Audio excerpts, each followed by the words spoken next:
వి gold trusted gold buyers తాకట్టులో ఉన్న బంగారాన్ని విడిపించి ఈ రోజు ఉన్న మార్కెట్ ధరకే కొనబడును.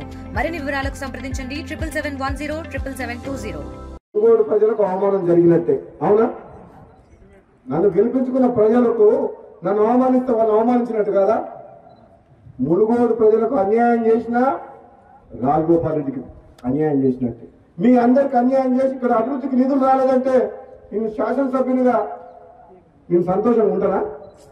అంటే మీకు అన్యాయం జరిగితే నాకు అన్యాయం జరిగినట్టు కాదా?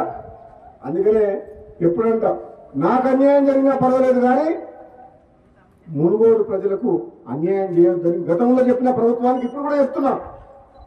సరే నాకు మీరు మాట ఇచ్చినప్పుడు ఇద్దరు కానీ అప్పటిదాకా మాత్రం మునుగోడు అభివృద్ధికి మాత్రం సహకరించండి, ఒక్క రూపాయి కూడా ఆపచ్చుకుంటున్నా. ఇస్తామన్న మాట ఆలస్యమైంది, సమీకరణలు కుదరలేదని అంటుండ్రు.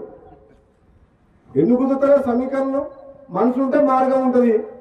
ఎవరు పుల్ల పెడుతున్నారు రాకుండా ఎందుకు కుదురుతారో సమీకరణలు? నీకు నన్ను పార్టీలో తీసుకున్నప్పుడు కదా మీ ఇద్దరు అర్థంగా ఉండాలి కదా, తెలుసుగా. మన పార్లమెంట్ ఎన్నికలప్పుడు రెండోసారి ప్రామిస్ చేసి మాట ఇచ్చినప్పుడు కదా మీ ఇద్దరు అర్థంగా. అంటే అది ఎట్లుందంటే ఒడ్డు దాటినాక ఓడమల్లయ, ఒడ్డు దాటినాక బోడమల్లయ అన్నట్టుంది. ఇప్పుడు సమీకరణం కుదురుతలేవని మన బట్టి విక్రమార్క గారు అంటుండ్రు. ఏం కుదురుతలేవు? 9 మంది ఎమ్మెల్యేలు ఉన్న ఖమ్మం జిల్లాలో 3 మంత్రులు ఉన్నారు. ఎంతమంది ఉన్నారు? 11 మంది ఎమ్మెల్యేలు ఉన్న నల్గొండకు 3 ఉన్నారు. తప్ప మహబూబ్ గారికి ముఖ్యమంత్రి ఇచ్చినాం కదా మనం. రేవంత్ రెడ్డికి ముఖ్యమంత్రి ఇచ్చినప్పుడు ఇద్దరు అన్నదమ్ములు తప్పేంది? ఇదే నమ్మడం ఎవరన్నా తక్కువ ఇద్దరికిద్దరే గట్టలమేగా ఇద్దరం. నేనేమంటున్నా, పదవి ఎవరికి ఎప్పుడు ఇవ్వాలనేది కాంగ్రెస్ పార్టీ అధిష్టానం నిర్ణయం తీసుకుంటుంది. ఆలస్యమైనా సరే నేను ఓపిక పడుతున్నా. పదవుల కోసం పాటులాడే వ్యక్తిని కాను. నేను ఒకటేమంటున్నాను, ఈ ప్రాంతం ప్రజలు గతంలో ఎమ్మెల్యే గెలిపించినప్పుడు మనకు ప్రభుత్వం లేదు, టీఆర్ఎస్ ఉండే.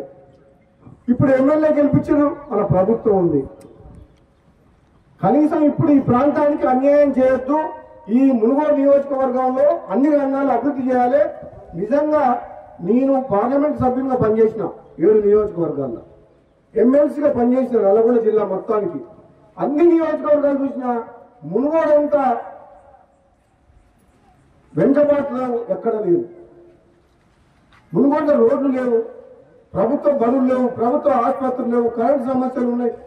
ఎన్ని రకాల మునుగోడులో మన సాగునీరు కాలువలు ఉన్నాయా? మరి మిర్యాలగూడ, హుజూర్ నగర్, కోదాడ, నాగార్జున సాగర్ ఎట్లున్నాయి కాలువల వాళ్ళకు? అంటే ఇక్కడ మనం డిండి లిఫ్ట్ ఇరిగేషన్ కోసం ఎన్నో ఏళ్ళ నుంచి కొట్లాడుతున్నాం. కమ్యూనిస్టులు కూడా పాదయాత్ర చేసి పోరాటం చేసిండ్రు. నేను మన ఎమ్మెల్యే అయిన తర్వాత అసెంబ్లీలో మాట్లాడి ఉత్తమ్ కుమార్ రెడ్డి గారు మాట్లాడి డిండికి నీళ్లు తీసుకురావాలని 1200 కోట్లతో ఏదో రిజర్వాయర్ నుంచి 1200 కోట్లతో సొరంగ మార్గం టెండర్లు పిలిపించినాం. మన శివన్నగూడెం రిజర్వాయర్ కంప్లీట్ అయితే ఈ మునుగోడు ప్రాంతం మొత్తం డిండి లిఫ్ట్ నుంచి 2 లక్షల ఎకరాలకు సాగునీరు వస్తుంది. తెలుగులో న్యూస్ కి ఫాస్టెస్ట్ యాప్ ఇప్పుడు టోటలీ న్యూ అవతార్లో జస్ట్ 5 seconds లో కంప్లీట్ న్యూస్. సోషల్ మీడియాలో ట్రెండ్స్ కి వన్ స్టాప్ సొల్యూషన్.